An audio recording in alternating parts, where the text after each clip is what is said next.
Alors, dans ce devoir, on te demande de lire également le document numéro 1.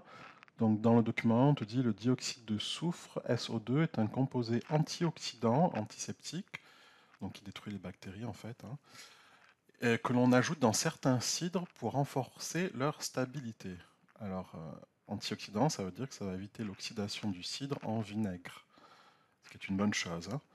Seulement voilà, le SO2, ça peut donner des maux de tête, alors c'est pour ça que la législation limite à 150 grammes 150 mg par litre de cidre la teneur, c'est-à-dire la concentration en SO2.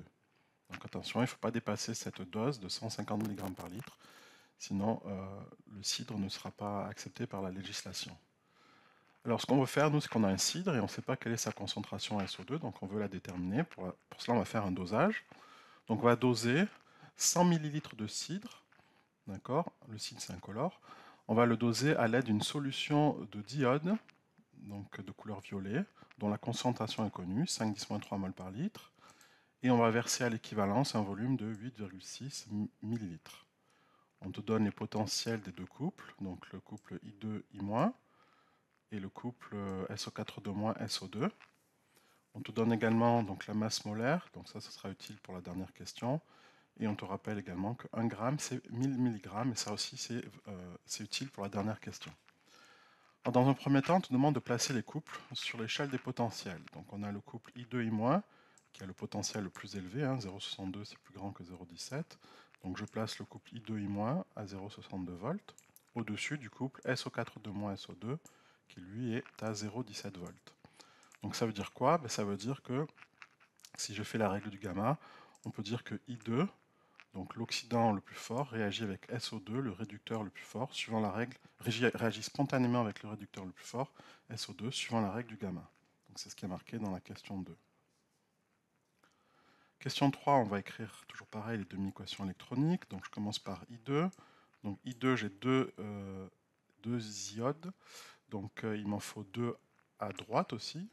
Donc comme I-, s'il n'y en a qu'un seul, j'en mets deux pour avoir deux I-. Donc j'aurai deux iodes à droite et deux iodes à gauche.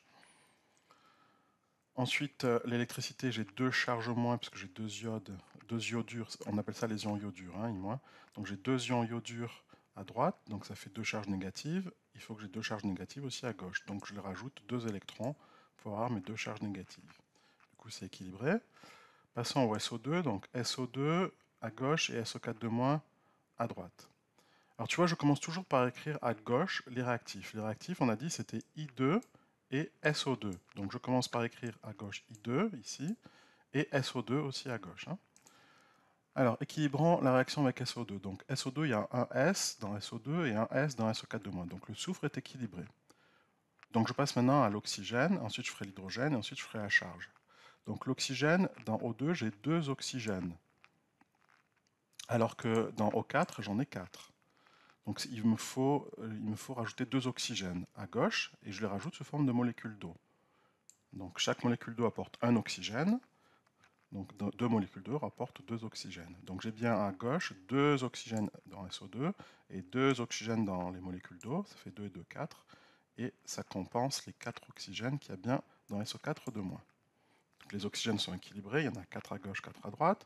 Maintenant regardons les hydrogènes, donc là j'ai deux hydrogènes multipliés par 2, parce qu'il y a deux molécules d'eau, ça fait 2 fois 2, 4, donc il faut que je rajoute 4 hydrogènes à droite, sous la forme du H+. Donc les hydrogènes sont équilibrés, j'en ai 4 à gauche, 4 à droite. Et maintenant regardons les charges. À gauche j'ai 0 charge électrique, il n'y a pas d'électricité, ni de plus ni de moins. Alors qu'à droite j'ai ici 2 charges moins. 2 charges moins, donc il faudrait que... J'ai 2 charges moins et 4 charges plus ici. Donc 2 moins et 4 plus, ça fait 2 plus. 4 plus et 2 moins, 4 plus et 2 moins. Si j'enlève 2 à 4, ça fait 2. Donc 4 plus et 2 moins, ça fait 2 plus. Il faut que je neutralise ces 2 plus, donc je neutralise par 2 moins. 2 plus et 2 moins, ça fait 0. Donc j'ai 0 charge en tout à droite, comme j'en avais 0 à gauche. Donc les charges électriques sont équilibrées. Maintenant, je peux faire le bilan. Alors là, c'est facile parce que tu vois, l'iode, il récupère 2 électrons et le SO2, lui, il donne 2 électrons. Donc il n'y a pas besoin de multiplier par des coefficients, hein, c'est le même nombre d'électrons. Donc je peux directement réécrire le bilan directement. Donc j'ai à gauche, j'ai I2. Alors I2, voilà, ce que j'ai marqué. Alors j'ai mis 1 I2, hein, pour remettre les coefficients. Mais bon, tu peux laisser juste I2, hein, ça suffit. Donc à gauche j'ai I2, ensuite j'aurai SO2 ici, donc 1 SO2, ou SO2 tout court. J'aurai 2 H2O, donc 2 H2O. Et à droite, donc j'aurai 2I-, 2I-, SO4 SO4 et 4H+, 4H+. Donc j'ai fait que recopier bêtement ce qu'il y avait à gauche et ce qu'il y avait à droite. Alors j'ai juste rajouté, comme je te dis ici, les coefficients 1 et 1, même s'ils n'y sont pas, en fait, c'est comme s'ils étaient. Hein. Quand il n'y a rien, c'est qu'il y a 1. Ces coefficients seront importants pour la question 8. Expliquez brièvement, question 5, comment déterminer l'équivalence expérimentalement. Alors c'est toujours la même chose. Hein. À l'équivalence, donc, le milieu réactionnel il va passer d'incolore à violet. Pourquoi? Parce que le diode que tu rajoutes, qui est violet, une fois que tu dépasses l'équivalence, il est en excès. Hein. Donc il ne peut plus réagir avec le SO2 dans l'Erlenmeyer, puisqu'il n'y en a plus du SO2. Il a entièrement réagi, il a entièrement été consommé.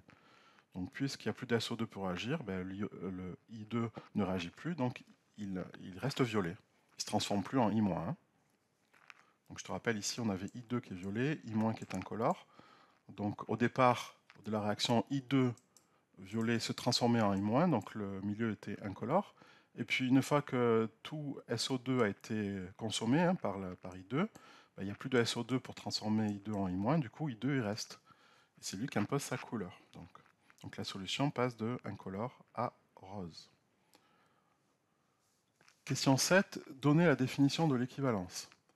Toujours pareil, c'est la même phrase. À l'équivalence, les réactifs A et B, alors A, c'est ce qu'il y a dans l'Erlenmeyer, c'est SO2, et B, c'est ce qu'il y a dans la burette, c'est I2. Ah, j'ai oublié, pardon, la question 6. Oui, donc question 6, compléter le schéma du dosage.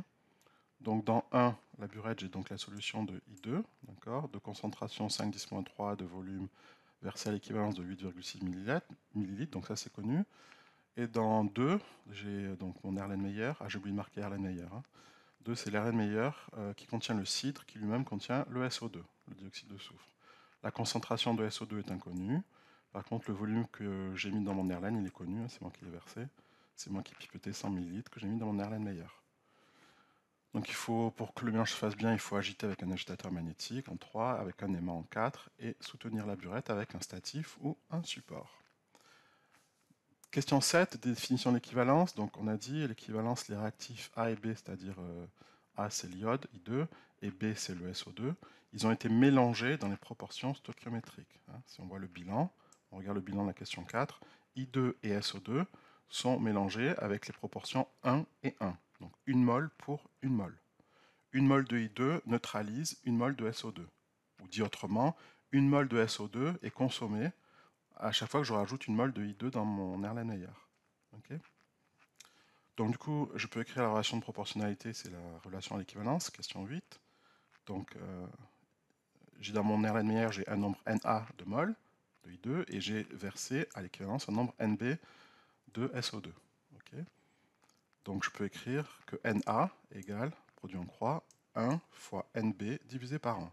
Produit en croix, 1 fois Nb divisé par 1, ça me donne Na. Donc Na égale 1 fois Nb divisé par 1. Les 1, je peux les faire sauter, je peux les simplifier. Ensuite, je vais remplacer, question 9, Na, je le remplace par CaVa, c'est toujours pareil. Nb, je le remplace par Cb fois Vb. D'accord, donc je remplace les mols, je remplace les mols grâce aux mols par litre. Donc comme ça, je fais apparaître les mols par litre, les concentrations. Donc du coup, si Na, je le remplace par CaVa, donc Na, c'est CaVa. Nb, ici, je le remplace par CbVb, donc c'est fait ici. Okay. Donc du coup, maintenant, si je cherche moi Ca, c'est la concentration inconnue, j'ai qu'à diviser des deux côtés par Va, et je me retrouve avec Ca égale 1 fois CbVb équivalent divisé par 1 fois Va. Parce que j'ai divisé, tu vois, des deux côtés de cette égalité-là, j'ai divisé par Va des deux côtés. J'ai plus qu'à remplacer, Cb, je le remplace par sa valeur, c'est 5-10-3, Vb équivalent, c'est 8,6 ml, et Va, c'est 100 ml. Tu pourrais me dire pourquoi je laisse en millilitres 8,6 ml, pourquoi je ne mets pas en litres, alors que tu vois là dans la formule, j'ai mis Ca en mol par litre et le Va en litres. Alors je peux mettre en haut des litres et en bas des litres, donc je peux transformer les 8,6 ml, je peux les transformer en litres, et les 100 ml, je peux les transformer en litres, mais du coup ça ne change rien, comme j'ai une division, en fait, les unités vont partir. Donc autant laisser en millilitres directement, et ne pas transformer en litres. Donc j'ai 8,6 ml et 100 ml. Donc, si je fais le calcul, j'obtiens 4,3 10-4 mol par litre. C'est ma concentration en SO2 qu'il y a dans mon cidre.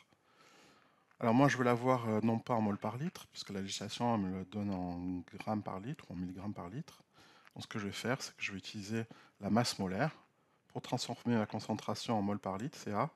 Grâce à la masse molaire MA qui est donnée dans l'énoncé, qui est en grammes par mol, je fais le produit et j'obtiendrai des grammes par litre. Donc ça, c'est la formule connue. Donc CA, c'est 4,3 fois 10-4 mol par litre. La masse molaire, elle est donnée dans l'énoncé tout en haut, elle est donnée ici, c'est des grammes par mol, 64,1 grammes par mol. Je fais le produit, à la fin j'obtiens des grammes par litre. Tu peux vérifier l'unité, et tu obtiens 2,810 moins 2 grammes par litre.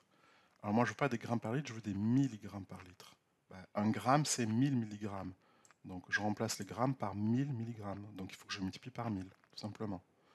Donc si je multiplie ce nombre par 1000, ça me donne 28. 28 quoi? 28 milligrammes par litre, c'est ce que je voulais.